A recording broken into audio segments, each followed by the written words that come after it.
तर असं आता आपण ब्रह्मार्पण योग आज चालू करू. ब्रह्मार्पण योगामध्ये सुरुवातीला ज्ञानेश्वर महाराज असे स्वतःच कुतूहल करतात. काय कृष्ण आणि अर्जुनांचं प्रेम असेल एकमेकांवरती. म्हणजे भगवान आणि भक्त यांचं जे नातं आहे त्याच्याबद्दल माऊली असे कुतूहल करतात की या जगदीश्वराचे प्रेम एथ दिसत असे निरुपम कैसे पार्थ येणे सर्वोत्तम पुण्य केले. की या विश्वाच्या नियंत्याचा कृष्णाचं इतकं निरुपम प्रेम आहे अर्जुनावर. तर या अर्जुनाने किती पुण्य केलं असेल की त्याला कृष्णाचं इतकं प्रेम मिळालं. एरवी हा योगिया नाडळे वेदार्थासी नाकळे जेथ ध्यानाचेही डोळे पावतीना. की असा जो भगवंत जो योग्यांना कधी कळत नाही, त्यांच्या हाती सापडत नाही, वेदांना त्याचं वर्णन करता येत नाही, असा जो योगी आहे तो अर्जुनाला कसा प्राप्त झाला, इतका सहज त्याला कसा मिळाला. ते हा निज स्वरूप अनादि निष्कंप तरी येणे माने सकृप झाला असे. हे जे भगवंताचं स्वरूप आहे अनादि अनंत निर्गुण निराकार स्वरूप आहे ते अर्जुनाच्या कुठल्या तरी पुण्याईमुळे कृष्णाची त्याच्यावर अशी कृपा झाली आहे. तर हे खरोखर म्हणजे ज्ञानेश्वर महाराजांना असं वाटतं की किती कुतूहलाची गोष्ट आहे. नंतर मग कृष्ण अर्जुनाचा संवाद चालू होतो की मग देव म्हणे अगा पंडुसुता हाची योगू आम्ही व्यवस्थता कथिला परिते वार्ता बहुवा दिवसाची. कृष्ण म्हणतो की हे पंडुसुता, मग देव म्हणे अगा पंडुसुता हाची योगू आम्ही व्यवस्थता. हा जो योग आहे, हे जे परमार्थाचं ज्ञान आहे ते आम्ही बऱ्याच वर्षाआधी बऱ्याच काळाआधी सूर्याला सांगितलंय. हाची योगू आम्ही विवस्वता कथिला परिते वार्ता बहुवा दिवसाची. मग सूर्याने तो योग मनूला सांगितला, मनूने त्याचा मुलगा इक्ष्वाकू त्याला सांगितला आणि मग इक्ष्वाकूनी बऱ्याचशा अजूनही ऋषी मुनींना सांगितलं. असा तो ते योगाचं ज्ञान आहे ते पुढच्या पिढ्यांमध्ये जात राहिला. पण नंतर काय झालं की जे प्राणिया कामी भरू देहाची वरी आदरू म्हणून पडला विसरू आत्मबोधाचा. तर कालांतराने काय झालं की जे जे काही मनुष्य प्राणी होते त्यांचा हळूहळू कल देहबुद्धीवर जात राहिला.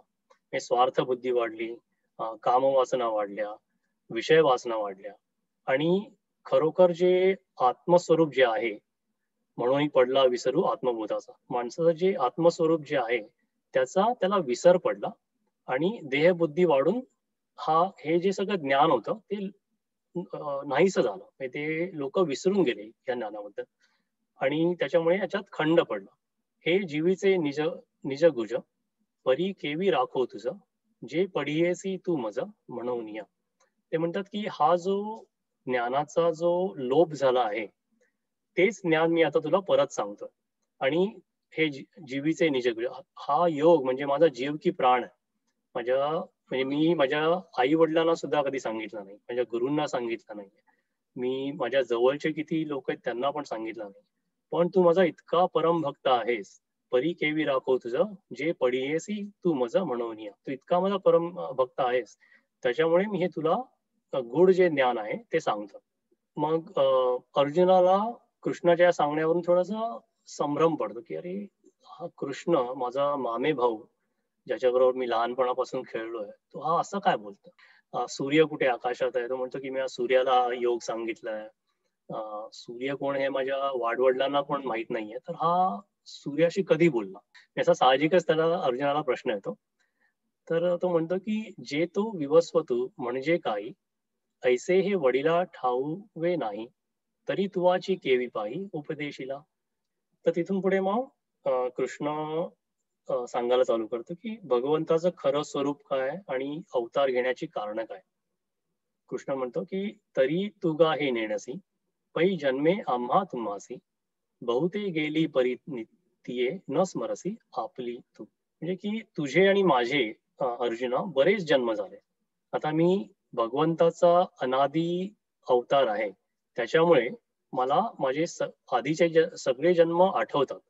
तुला आठवण्याचं काही कारण नाहीये, तू मनुष्य जन्मामध्ये आहेस त्याच्यामुळे तुला आठवत नाहीये ते सगळं जन्म. पण मी जो असा अनादी अनंत आहे जो अजन्म आहे, ज्याचा जन्म नाहीये, कधी त्याला मृत्यू नाहीये, असा जो मी अनादी अनंत आहे त्या अवस्थेमध्ये असल्यामुळे मला माझे सगळे आधीचे जन्म आठवतात, ते तुला आठवत नाही. मी जेणे जेणे अवसरे, जे जे होऊनी अवतरे, ते समस्त ही स्मरे धनुर्धरा. म्हणजे ज्या ज्या वेळेला मी या पृथ्वी तलावावरती अवतार घेतले आहेत, त्या प्रत्येक अवताराचं मला ज्ञान आहे. त्या प्रत्येक अवतारामध्ये मी काय कार्य केलंय, कशासाठी मी आलो, या सगळ्याची मला आठवण आहे. तैसा अमूर्तची मी किरटी, परी प्रकृती जय अधिष्ठी, तै साकारपणे नटी नटी कार्या लागी. की काही कारणास्तव मी या धर्तीवरती अवतार घेतो. मायेच्या योगाने, प्रकृतीच्या योगाने मी देहामध्ये येतो. आणि मग देहाचे जे काही गुणदोष असतात ते माझ्या माझ्या सुद्धा देहाला लागू पडतं. पण त्या अवतारामध्ये माझं जे कार्य असतं, ते कार्य मी एखाद्या नटासारखं करतो आणि ते कार्य झालं की मी परत त्या अवताराचा नाश होतो. तैसा अमूर्तची मी केली. म्हणजे मुळात मी असा अमूर्त आहे, निर्गुण आहे, निराकार आहे. फक्त काही कारणास्तव मला या पृथ्वीवरती अवतार घ्यायला लागतो आणि मी त्या अवताराचं कार्य संपल्यावर मी परत आपल्या मूळ स्वरूपाकडे जातो. अर्जुन त्याला विचारतो की हे अवतार घ्यायची तुला का गरज पडते, की कधी कधी तो अवतार घेतो. आणि मग ते भगवद्गीतेतले जे सर्वात प्रसिद्ध श्लोक आहेत, यदा यदा हि धर्मस्य ग्लानिर्भवति भारत, अभ्युत्थानम अधर्मस्य तदात्मानं सृजाम्यहम्, परित्राणाय साधूनां विनाशाय च दुष्कृतां, धर्म संस्थापनार्थाय संभवामी युगे युगे. म्हणजे या पृथ्वीवरती जेव्हा जेव्हा धर्माला ग्लानी येते, धर्माचं अधिष्ठान परत आणण्यासाठी मी या पृथ्वीवरती जन्म घेतो.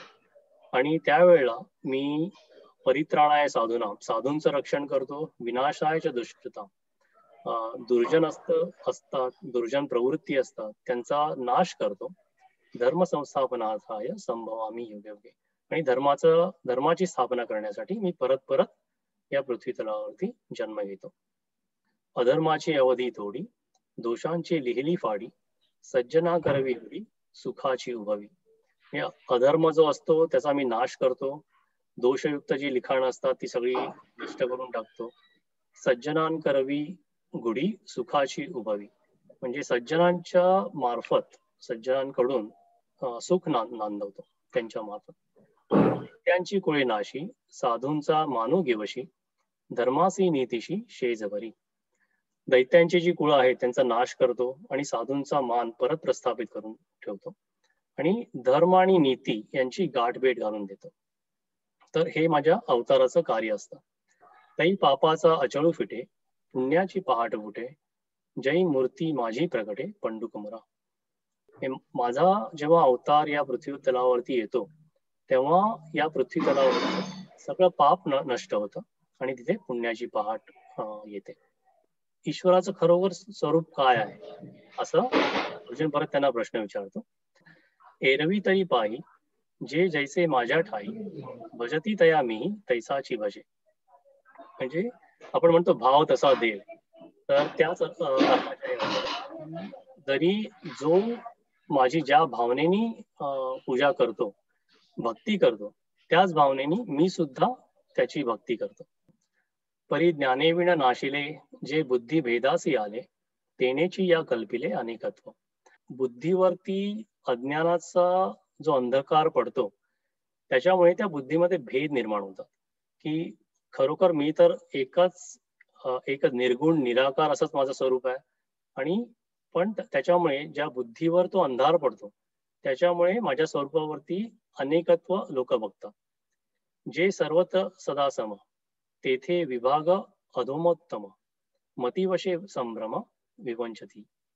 की मी सगळ्या चराचरांमध्ये मी जो सर्वत्र सदा सम आहे, सगळीकडे संपूर्ण विश्वामध्ये सदोदित आहे, अनादी कालापासून आहे आणि सम आहे, सगळीकडे सारखा आहे. सगळ्या प्राणी मात्रांमध्ये जो मी सारखा आहे, अशा माझ्या मूळ स्वरूपावरती अज्ञानामुळे तेथे विभाग अधोत्तम, मतिवशी संभ्रम. म्हणजे ज्या बुद्धीचा जो संभ्रम होतो, त्याच्यामुळे लोक माझ्या मध्ये अनेकत्व बघतात आणि त्याच्यामध्ये काही चांगला आणि वाईट, अधम आणि उत्तम असा भेद निर्माण करतात. पण खरोखर माझं जे मूळ स्वरूप आहे ते सर्वत्र सदा समय. आणि हे पण शब्द खूप महत्वाचे आहेत.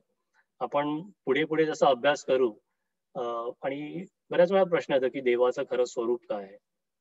आधी आपण चैतन्याबद्दल बोललो की ह्या संपूर्ण चराचरांमध्ये व्यापून जो राहिलेला आहे ते जे चैतन्य आहे तेच देवाचं खरं स्वरूप आहे. ते ह्या ओवीमध्ये प्रकट होते. नंतर गुण आणि कर्मानुसार जे वर्ण झाले आणि त्यापासून झालेला वर्णभेद आहे त्याच्यावरती काही महत्वाच्या ओव्या आहेत. ज्ञानेश्वरीमध्ये काय सांगितलंय हे आपल्याला खरोखर जाणून घ्यायची गरज आहे. की सुरुवातीला काय काय झालं अर्जुना, की जेव्हा मी हे ब्रह्मांड निर्माण केलं, ही सृष्टी निर्माण केली, 3 गुण निर्माण झाले, सत्व, रज आणि तम.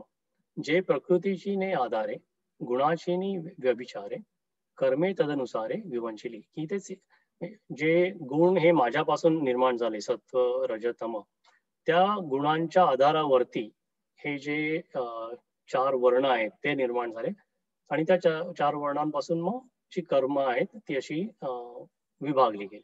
तर ते पुढे म्हणतात की एथ एकची हे धनुष्य पाणी परी जाहले गा चहुवर्णी ऐसी गुणकर्मी कडसणी केली सहजे. एथ एकची. आता हे खूप विचारांती माऊलींनी हे शब्द वापरले की जरी हे 4 वर्ण निर्माण झाले मनुष्य प्राण्यांमध्ये पण हे सगळे एकच आहेत. की हा संपूर्ण मनुष्य प्राण्याचा जो वर्ग आहे तो एकच आहे, याच्यामध्ये भेद नाहीये. परी जाहलेगा चहुवर्णी ऐसी गुणकर्मी कडसणी केली सहजे.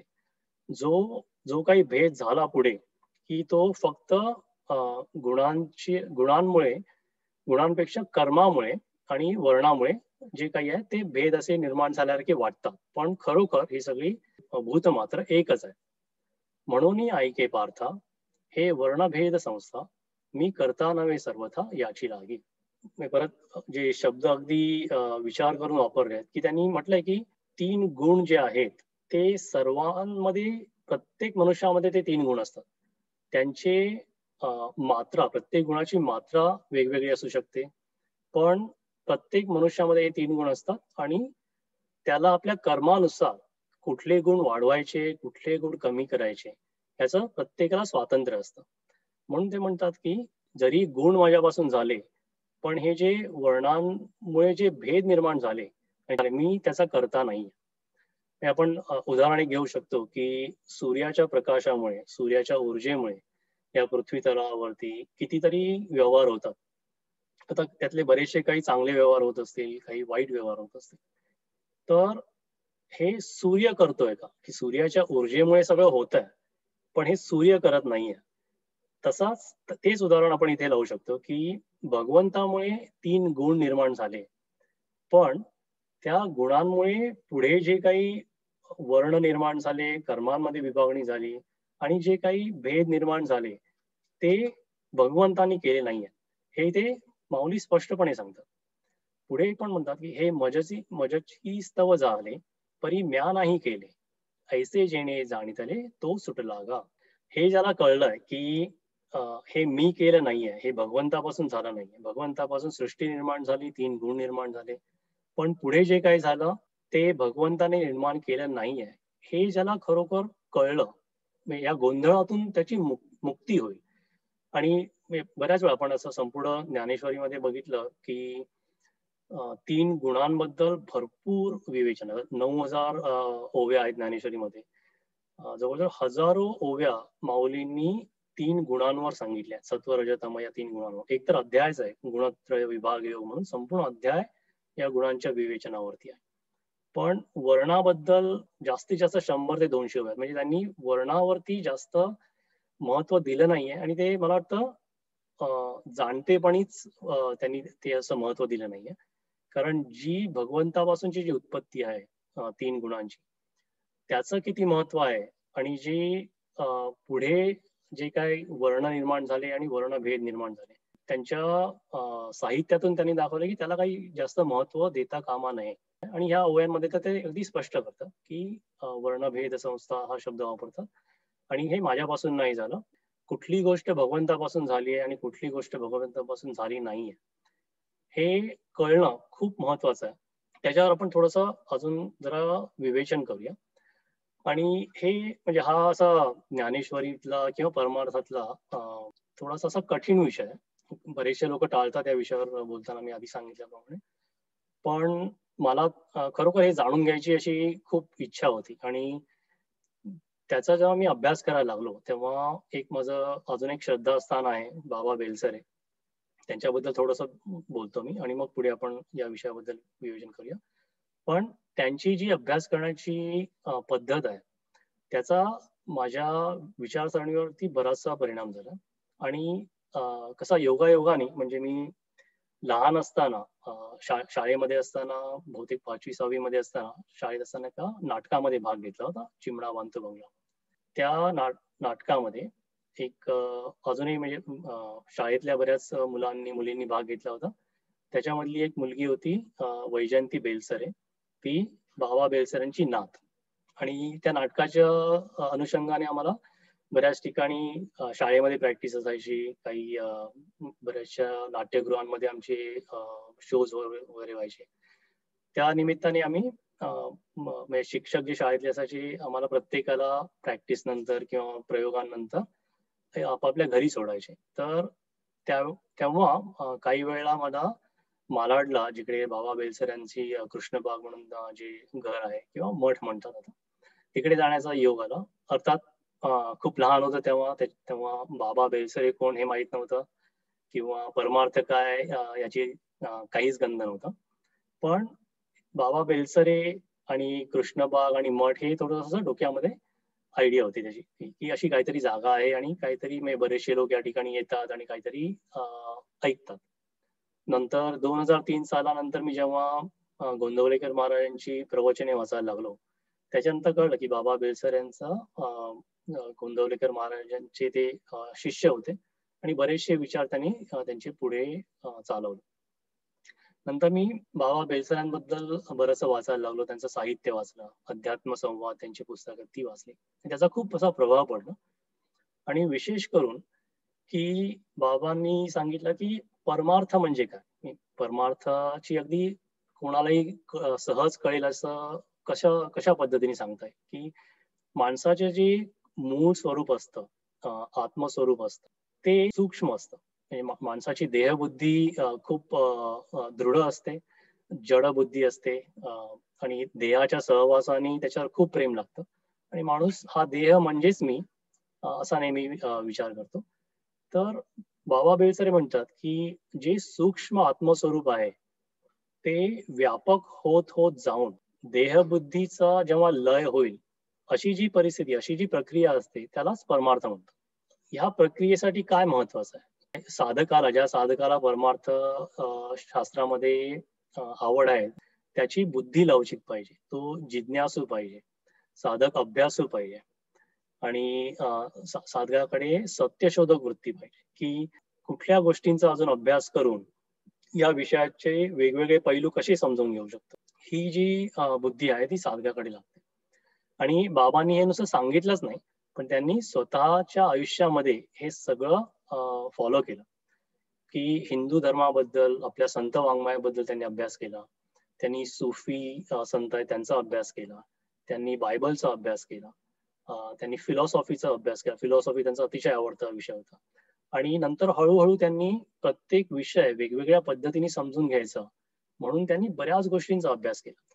तर व्यापक जी दृष्टी आहे किंवा बुद्धीची लवचिकता आहे, ती त्याचा वापर करून आपण थोडा या वर्णांबद्दल आणि गुणांबद्दल आणि माऊलींनी काय सांगितलं त्याच्याबद्दल जर थोडासा अभ्यास करूया. भगवंत आहे, ब्रह्म आहे, चैतन्य आहे, जे सगळीकडे सर्वत्र सदा असं म्हटलं, जे सगळीकडे व्यापलेलं आहे, सर्व व्यापक आहे, सर्व समावेशक आहे. आपण म्हणतो की भगवंतानी सृष्टी बनवली. सृष्टी बनवली म्हणजे हे सगळं ब्रह्मांड बनवलं. म्हणजे नुसती पृथ्वीच बनवली आहे किंवा नुसता भारत देश बनवला असं नाही. संपूर्ण ब्रह्मांड बनवलं. तुलना करायची झाली तर या जगातले सगळे समुद्र आहे, त्यांच्यावरची जी वाळू आहे, ही सगळी वाळू एकत्र केली तर त्या वाळूचा एक कण म्हणजे पृथ्वी आहे. इतकीशी छोटीशी अशी पृथ्वी आहे आणि त्या पृथ्वीवरती आपण सगळे राहतो. त्या पृथ्वीवरचा जो भूभाग आहे त्यातला जवळजवळ 2.5% भारत देश आहे.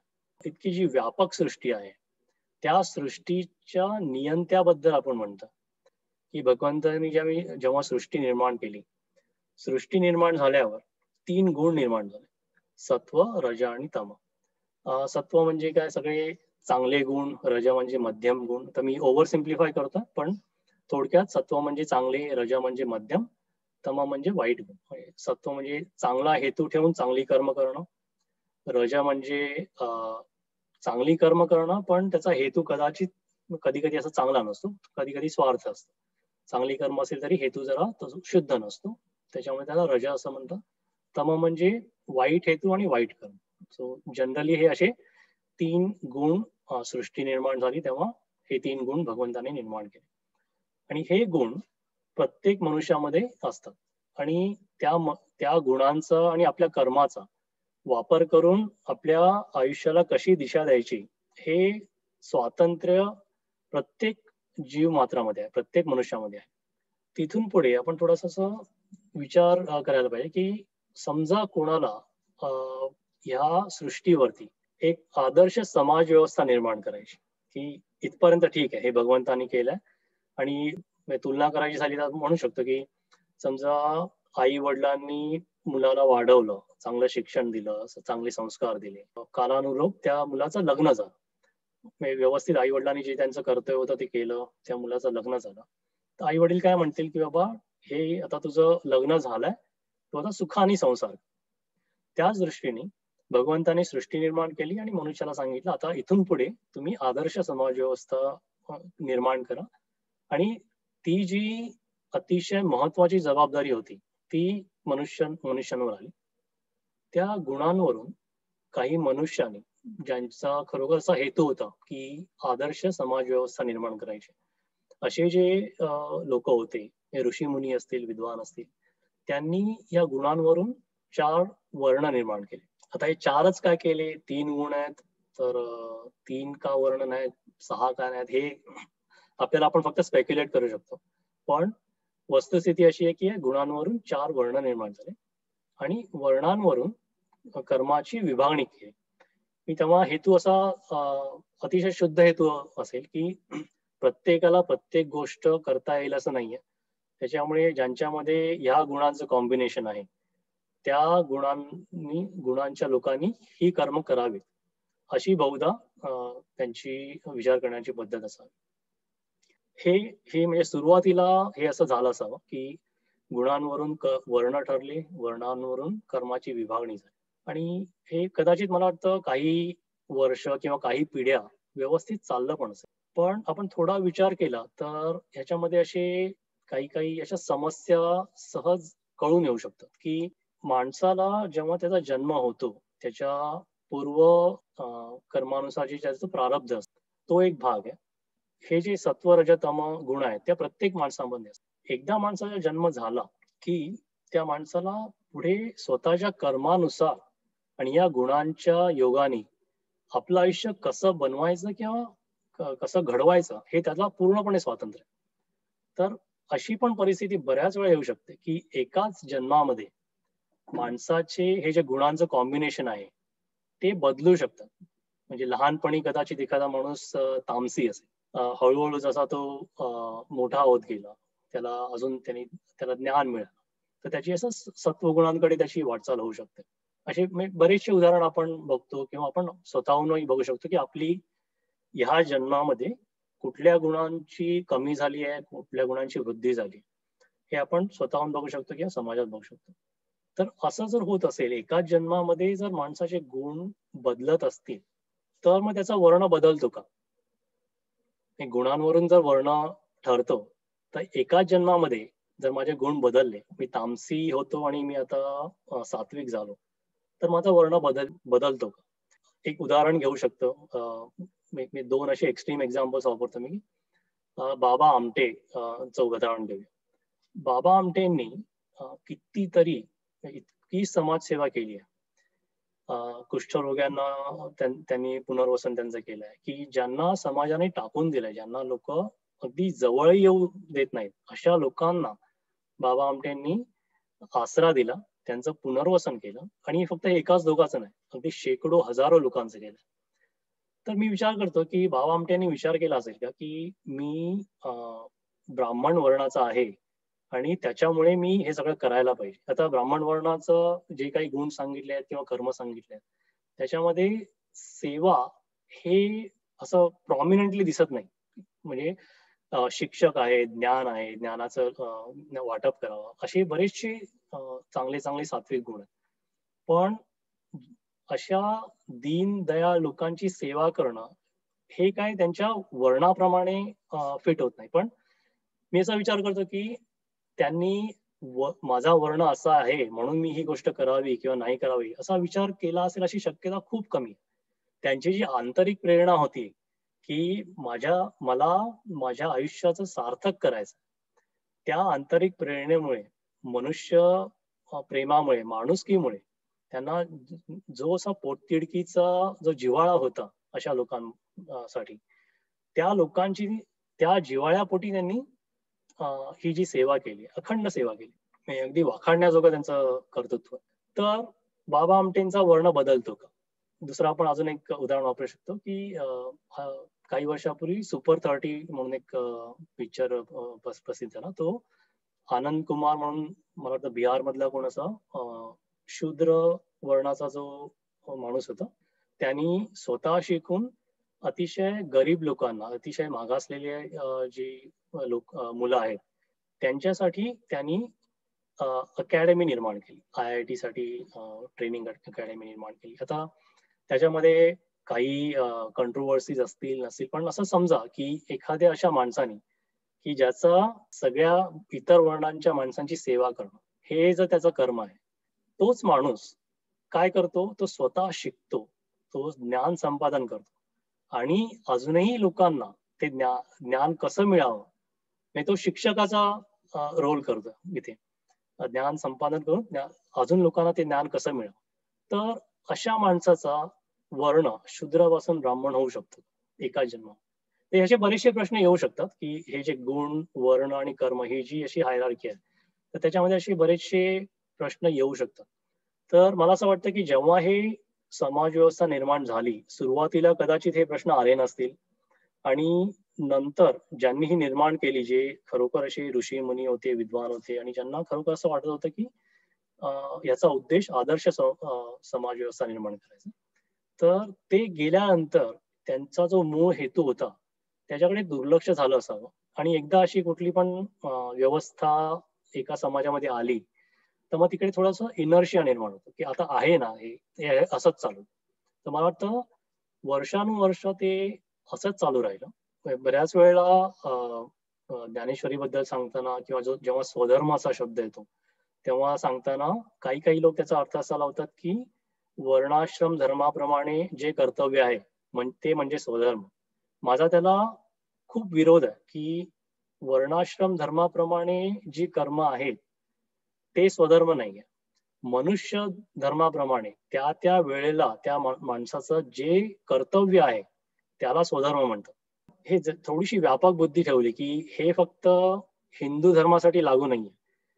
यासाठी मी आधी म्हटलं की भगवंतानी सृष्टी निर्माण केली आहे, तर सृष्टीमधल्या पृथ्वीमधल्या जो वाळूचा कण आहे त्यातल्या 2.5% भूभागामध्ये जे लोक आहेत त्यांच्यासाठी भगवंत अशी सिस्टीम निर्माण करणार. भगवंत काहीतरी अशी सिस्टीम निर्माण करेल की जे सगळीकडे प्रत्येक मनुष्याला लागू पडेल अशी सिस्टीम निर्माण करेल. वर्णाश्रम धर्माप्रमाणे आपण 4 वर्ण आहेत आणि 4 आश्रम होते.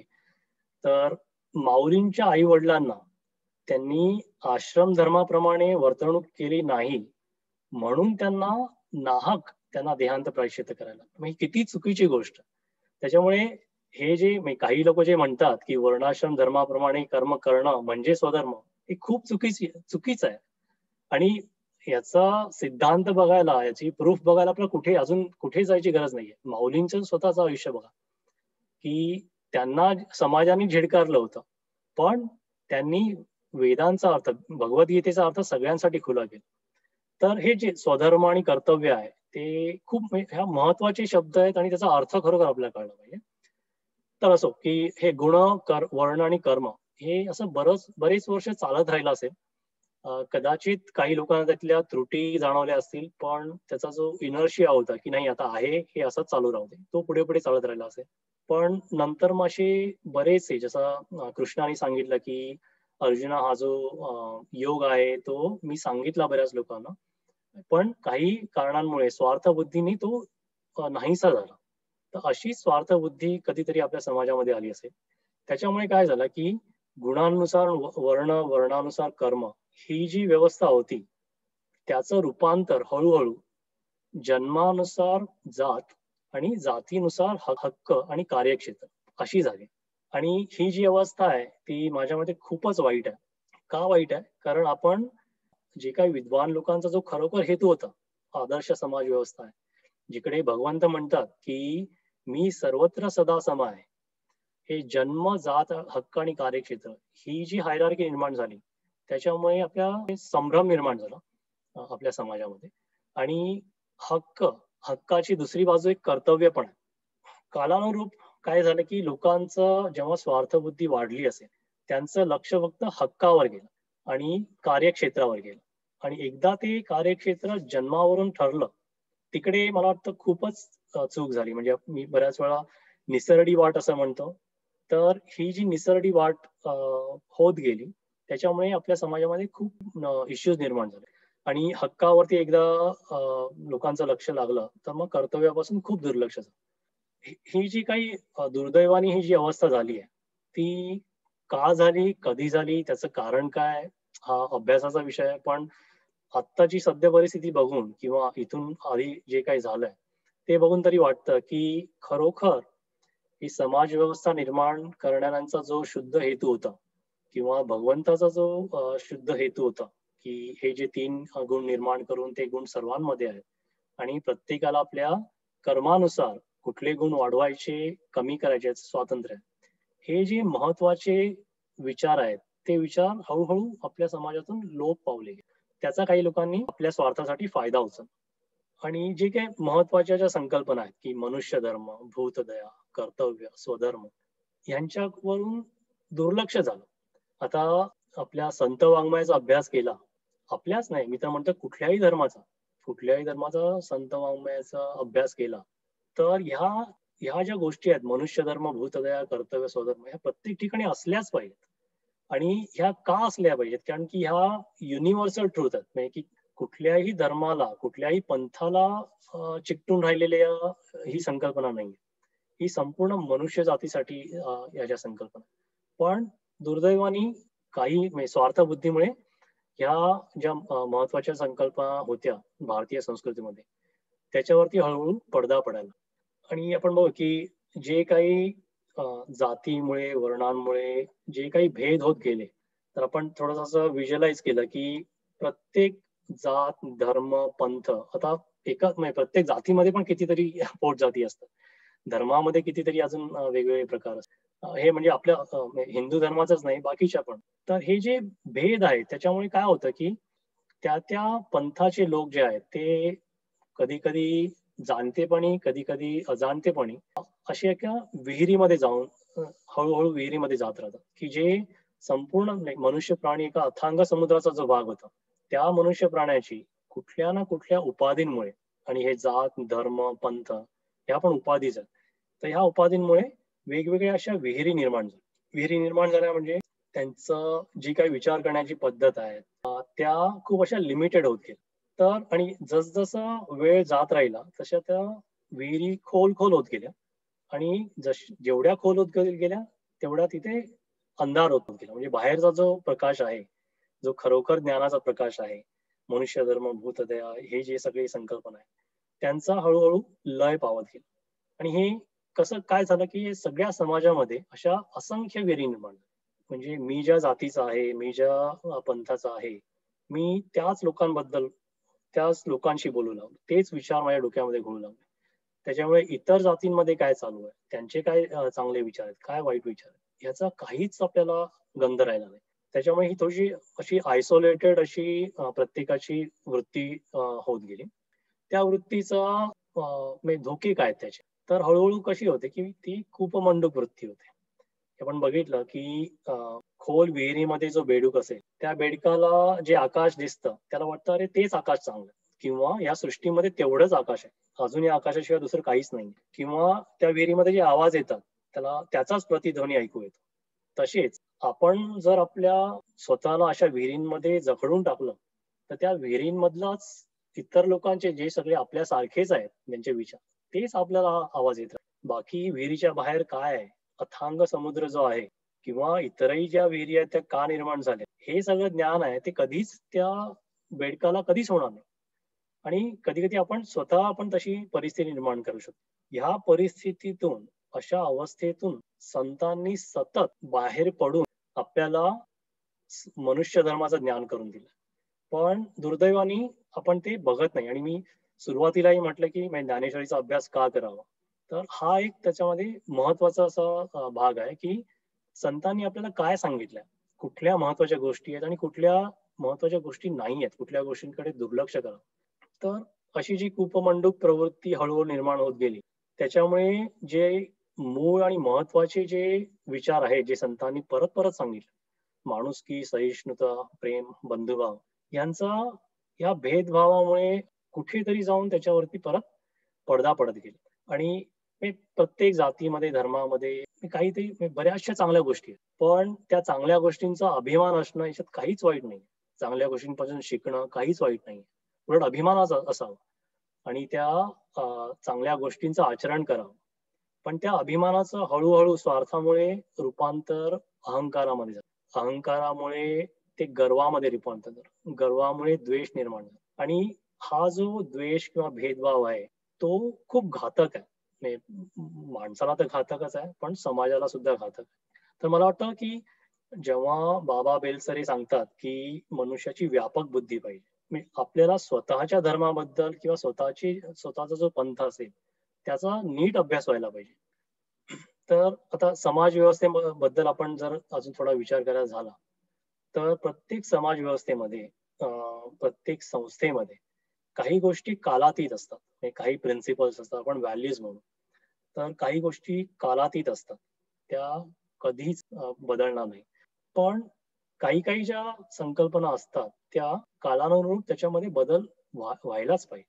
कोणालाही असं समाज व्यवस्था निर्माण करणं किंवा कायदे निर्माण करणं की जे कायदे असंख्य लोकांना लागू पडणार, ते सुरुवातीला कधीच परफेक्ट नसतात.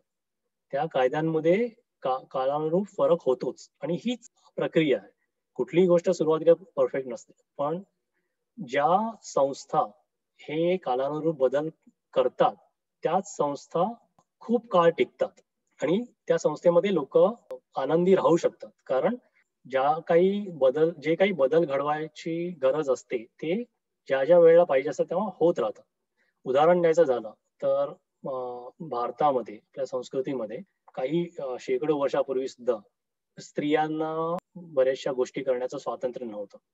आपण गेली 50 वर्ष, 100 वर्ष बघतोय की बरेचसे बदल झाले. आता एकही असं क्षेत्र नाही की जिकडे स्त्रियांनी आपली चमक दाखवली नाही, की त्यांनी आपली कला आपल्या गुणांनुसार, आपल्या कर्मानुसार प्रत्येक ठिकाणी स्त्रिया दाखवत आहेत की स्त्री आणि पुरुष यांच्यामध्ये भेदभाव होता कामा नये. आता हीच आपल्याला काही 100 वर्षापूर्वी किंवा 1000 वर्षापूर्वी तशी परिस्थिती नव्हती की स्त्रियांना बऱ्याचशा गोष्टी वर्ज्य होत्या की ह्या गोष्टी तुम्ही करायच्याच नाही किंवा तुम्ही चूल आणि मूल इथपर्यंतच तुमचं कर्तृत्व ठेवायचं किंवा उंबरठ्याच्या आतमध्ये. हे जे बदल आहेत ते खूप कठीण बदल आहेत. पण हे बदल होत गेले आणि त्याच्यामुळे कसा आपला समाजच अजूनही प्रगतिशील होत राहतो. तर हे जे कालानुरूप बदल आहेत ते आपल्याही समाज व्यवस्थेमध्ये झाले आहेत, नाही असं नाही. काही जे विचार असतात किंवा प्रथा असतात त्या कालबाह्य असतात. परत उदाहरण द्यायचं झालं तर आपल्याकडे सतीची प्रथा होती की त्या बाईचा नवरा तो मेला कुठल्या कारणाने, तर त्या बाईला, स्त्रीला त्याच्या चितेमध्ये, नवऱ्याच्या चितेमध्ये उडी टाकायला लागायची. याची सतीची परंपरा. आता ते विचार करून इतकी ती निर्घृण आणि क्रूर परंपरा वाटते की रूढी वाटते. पण तेव्हा त्याला मान्यता होती. का होती? माझ्या बुद्धीच्या पलीकडे आहे, की स्त्री आणि पुरुष यांच्यामध्ये भेद का करावा? आणि स्त्रियांकडून जी अपेक्षा करतो की तिचा पती मेला तर स्त्रीनी चितेमध्ये उडी टाकावी. हेच आपण पुरुषाकडून अपेक्षा करतो की त्या माणसाची बायको मेली तर तो माणूस तर पुढे जाऊन एक लग्न कर, अजून लग्न करेल, दुसरं लग्न करेल, त्याला सगळं स्वातंत्र्य आहे, पण स्त्रियांना स्वातंत्र्य नाही. तर ह्या ज्या अशा निर्घृण रूढी होत्या त्या आपल्या संस्कृतीतून आता कालबाह्य झाल्या. त्याच्यासाठी पण बराचसा लढा द्यायला लागला, त्याच्यासाठी बराचसा वेळ लागला. पण सांगण्याचा उद्देश असा आहे की प्रत्येक संस्कृतीमध्ये, प्रत्येक व्यवस्थेमध्ये काही मूळ तत्व जी असतात ती कालातीत असतात. कालानुरूप काही काही तत्वांमध्ये बदल करायला लागतो आणि काही काही गोष्टी असतात, परंपरा असतात, ते कालबाह्य व्हाव्याच लागतात. त्याच्याशिवाय पुढे प्रगती होऊ शकत नाही. तर आता शाश्वत जे काही मूल्य आहेत, कुठल्याही आपलं संत वाङ्मय वाचलं, ज्ञानेश्वरी वाचली, तुकाराम महाराजांची गाथा वाचली, मनाचे श्लोक वाचले, दासबोध वाचला, त्याच्यामध्ये ह्याच गोष्टी परत परत परत परत येतात. मनुष्य धर्म, भूतदया, कर्तव्य, स्वधर्म, माणुसकी, सहिष्णुता, प्रेम, बंधुभाव, हे जे सगळे विचार आहेत, ह्या कालातीत कल्पना आहेत, कालातीत मूल्य आहेत, कालातीत तत्व आहेत आणि ही शाश्वत तत्व. ही जी तत्व आहे ती फक्त कुठल्या ठराविक धर्मालाच लागू पडतात का, पंथालाच लागू पडतात का? नाही. कुठेही पृथ्वी तलावावरती कुठल्याही धर्माला, कुठल्याही देशामध्ये ही जी काही 8 तत्व आहेत ती प्रत्येकाला लागू पडतात. आता याचा आधार काय, की आपण दुसऱ्या अध्यायामध्ये बघितलं की काही काही ओव्या होत्या. जरी वेदे बहुत बोलले, विविध भेद सुचिले, तरी आपण ही तापुले त्याची घेपे, तैसे ज्ञानी जे होती ते वेदार्था ते विवर्ती, पण अपेक्षित ते स्वीकारती शाश्वतची. म्हणजे वेदांमध्ये अतिशय चांगल्या हेतूने बऱ्याचशा गोष्टी लिहिल्या आहेत. जरी वेदे बहुत बोलिले विविध भेद सुचित, की बरेचसे मार्ग सांगितले आहेत, बऱ्याचशा गोष्टी सांगितल्या आहेत. तरी आपण ही तापुले त्याची घेपे, म्हणजे हे सगळं आपण वाचावं, पण शेवटी आपण आपलं ज्याच्यामध्ये हित आहे, आपलं म्हणजे काय, त्या त्या वेळेचा जो समाज आहे, त्या समाजाचं जे हित आहे, जे काही नियम आहेत, त्याच्यातून जे हितकारक नियम आहेत, त्याचा आपण अंगीकार करावा. बाकी जे नियम आहेत ते सोडून द्या. तैसे ज्ञानी जे होती ते वेदार्थाती विवरती, पण अपेक्षित ते स्वीकारती शाश्वत जे. जे मी इथे म्हणतो जे कालातीत आहे, जे शाश्वत तत्वज्ञान आहे, तेच फक्त स्वीकारा, बाकीचं सोडून द्या. म्हणजे प्रत्येक गोष्ट प्रत्येक काळामध्ये लागू पडेल असं नाहीये. आणि हे कुठेच कुठल्याच धर्मामध्ये लागू नाही. ही जी प्रक्रिया आहे, चांगलं ते घेणं आणि जे वाईट आहे ते सोडून देणं, ही ऑनगोईंग प्रोसेस आहे. हे वन्स अँड डन नाही. तर ही जी प्रक्रिया आहे ती प्रत्येक ठिकाणी प्रत्येक समाजात चालली पाहिजे. योग याग विधी येणे नोहे सिद्धी, वायाची उपाधी दंभ धर्म. हरिपाठामध्ये ज्ञानेश्वर महाराजांचा हा अभंग आहे. ह्याचं कारण काय, याचा पण थोडा विचार करायला पाहिजे की जर माणसाला ह्या मूळ तत्वांपासून ही मूळ तत्व कळली नाहीत, तर मग पुढल्या गोष्टींचा काहीच उपयोग नाही, व्यर्थ आहेत. मग योग करा, याग करा, विधी करा, सगळे वायाची उपाधी दंभ धर्म, या सगळ्यांच्या उपाधी देऊन जातील तुम्हाला. म्हणजे नुसतं तुम्हाला असं लेबल लागेल किंवा गर्व होईल, अरे मी एवढं वाचलंय, एवढं काय केलं, पण त्यांनी तो खरा धर्म नाहीये, तो दंभ धर्म आहे, तो खोटा धर्म आहे. हे हरिपाठामध्ये माऊलींनी सांगून ठेवलं. व्यापक दृष्टी, बुद्धीची लवचिकता, हे कितीतरी ठिकाणी ज्ञानेश्वरीमध्ये आहे. भूता परस्परे पडो मैत्री जीवाचे, म्हणजे जे काही पृथ्वी तलावावरती माणसं आहेत, चराचर म्हणजे जिवंत वस्तू आहेत, निसर्ग आहेत, ह्या सगळ्यांमध्ये परस्परे पडो मैत्री जीवाचे, इतकी माऊलींची व्यापक बुद्धी आहे आणि इतके त्यांनी व्यापक विचार मांडून ठेवले. हे विश्वची माझे घर, ऐसी मती जयाची स्थिर, हे माऊली म्हणतात. त्यांची खरोखर किती व्यापक दृष्टी आहे. हे विश्वची माझे घर, हे त्यांनी असं किती ठिकाणी दाखवून दिलं. हे मी काही थोडीशी उदाहरण देतो की शाश्वत ज्ञान जे आहे, शाश्वत तत्व आहे, याला आपल्या संत वाङ्मयाचा आधार काय आहे, त्याच्यासाठी हे सगळं सांगून ठेवतं. पै भक्ती एकी मी जाणे, तेथ साने थोर म्हणे, आम्ही भावाचे पाहुणे भलते या. हे 9व्या अध्यायामध्ये ओवी येते. माणसाच्या अंतःकरणात जी भक्ती असेल, जो भाव असेल, तो भाव असल्यावर मग तो माणूस कसा आहे, पुरुष आहे, स्त्री आहे, श्रीमंत आहे, गरीब आहे, कुठला वर्ण आहे, त्याचा काहीच फरक पडत नाही. ते तर साने तोर न म्हणे, आम्ही भावाचे पाहुणे भलते, आम्ही फक्त भावाचा भुकेला. 8व्या अध्यायामध्ये अजून एक ओवी येते, तू मनबुद्धी साचेसी, जरी माझी या स्वरूपी अर्पिसी, मातेची गा पावसी ही माझी भाका. तू मन आणि बुद्धी अर्पण केलीस तर तू माझ्या स्वरूपात मिळशील. हे कोण सांगतंय, भगवंत सांगतात आणि म्हणतात ही माझी भाग, ही माझे वचन आहे तुला. इतक्या स्पष्टपणे भगवंतानी सांगितलं. तर तू माझ्या स्वरूपात येशील हे मी तुला वचन देतो. म्हणून गा भक्ता नाही एकही चिंता, तया ते समुद्धरता आथी मी सदा. त्याच अर्थाची ही ओवी आहे 12व्या अध्यायामध्ये, की तू काही काळजी करू नकोस फक्त, की एकदा तू शुद्ध भावनेने माझी भक्ती केलीस, तर तुझा उद्धार करण्यासाठी मी सदैव तयार आहे. तया ते समुद्रर्थ आथी मी सदैव तयार आहे. असं म्हणजे तू आणि मी आणि तुझी भक्ती याच्यामध्ये तू काहीच येऊ देऊ नकोस.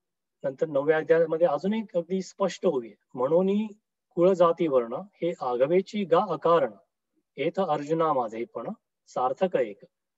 कुळ जाती वर्ण हे जे काही भेद निर्माण झाले, कशामुळे झाले तो सगळा आपण विषय टाकून देऊया. पण एवढंच मी तुला सांगतो अर्जुना, की हे सगळं अकारण आहे. याची काहीही गरज नाहीये. हे तर अर्जुना माझे पण सार्थक. हेच तुझं सार्थक आहे. हेच तुझ्या जन्माचं सार्थक आहे. 6व्या अध्यायामध्ये श्लोक आहे, उद्धरेत आत्मना आत्मानं ना आत्मानं वसादय, आत्मैव हि आत्मनो बंधू आत्मैव हि रिपू आत्मनः. म्हणजे तू स्वतःचा उद्धार करू शकतो की किंवा तू स्वतःची अधोगती पण करू शकतो. हे आपल्यावर अवलंबून आहे. आपल्या मनावर अवलंबून आहे, आपल्या बुद्धीवर अवलंबून आहे. तूच स्वतःचा मित्र पण होऊ शकतोस आणि तू स्वतःचा शत्रूही होऊ शकतो. असे विचार बऱ्याच ठिकाणी आपल्याला दिसून येतात. समर्थांनी मनाच्या श्लोकामध्ये किती सांगितलंय, मनाला जे जे सांगतात, की जे काही मनाचे उपदेश आहेत, ते ह्याच धर्तीवर आहेत, की मना तुझ्यामध्ये इतकं सामर्थ्य आहे, की ह्या जन्मामध्ये भगवंताने दिलेले जे गुण आहेत, जी बुद्धी आहे, त्याचा वापर करून आपल्या जन्माचं सार्थक कसं करून घ्यायचं, हे प्रत्येक माणसाच्या हातामध्ये आहे. आणि ही जी शक्ती आहे, ही जी पॉवर आहे, ती मला वाटतं कधी-कधी आपण विसरतो. आणि उगाच भेदाभेदांच्या त्या वादांमध्ये आपण गुरफटले जातो. आणि त्या वादांमुळे काय होतं, की त्याचा काही स्वार्थी लोक त्याचा त्यांच्या स्वार्थासाठी उपयोग करून घेतात. माणसाची खरोखर जी सर्वात महत्वाची क्रांती आहे, ती मनातली क्रांती आहे. काही अजून एक उदाहरण द्यायचं, की एक 12व्या शतकामध्ये रुमी म्हणून एक सुफी संत होऊन गेले. त्यांचे जे काही विचार आहेत, त्यांचं मी आता थोडंसं भाषांतर करून सांगतो. पण त्यांनी सांगितलं, की मनुष्य प्राण्या तू तुझ्यामध्ये संपूर्ण विश्व सामावलंय. जे संपूर्ण विश्वाची जी शक्ती आहे ती तुझ्यामध्ये आहे. आपण म्हणतो, की चैतन्याचा अंश आपल्यामध्ये आहे.